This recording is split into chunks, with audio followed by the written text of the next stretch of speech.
think because Wall Street has came into big. Yeah, I do. Honestly, I think that there's some manipulation there between the futures, the options, the ETFs, the Coinbases, the paper Bitcoin. There's definitely also more Bitcoin that people own than Bitcoin exists. 100%.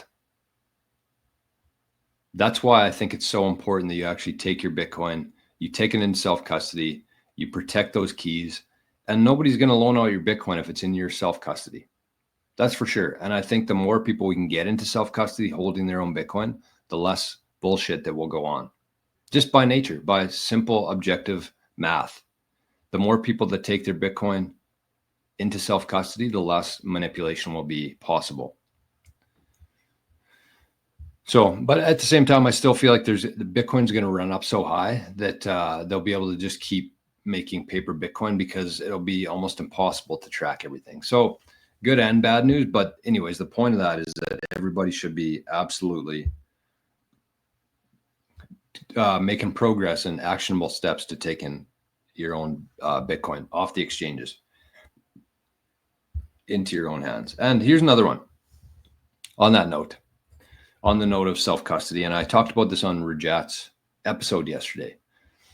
But I said, like, if you're somebody who's brand new to Bitcoin, brand new, know nothing about it, don't know what a wallet is, don't know what a private key is, don't know how to receive or send Bitcoin. If you know nothing, but you want to buy some Bitcoin, I have zero issue with you just leaving that on the exchange if you can.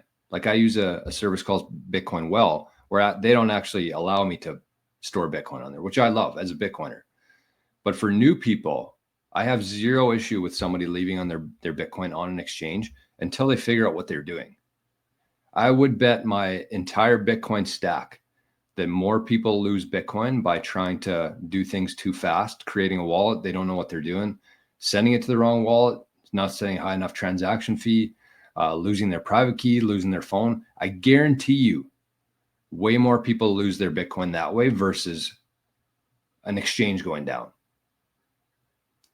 So yes, 100%. Again, as I've been saying, everybody should be, the end goal is to absolutely get your Bitcoin off the exchanges, but you have to be at a sufficient knowledge level before you can do that safely, honestly. So there's a bunch of people, I shouldn't say a bunch, but there are some people in the comments like, that's horrible advice. I've never heard anybody say, keep your Bitcoin on the exchange. And it's like Bitcoiners just assume that everybody's where they are in terms of like knowledge. They assume that everybody has the same knowledge as them. I don't know what the word for that is, but it's not the case. And it's okay to leave your Bitcoin on an exchange for a couple months while you get your shit together before you send it to yourself and have that responsibility. Like, is there a chance the exchange goes down? Absolutely. But there's a much higher chance that you screw something up. So anyways, I didn't mean to go on a rant there, but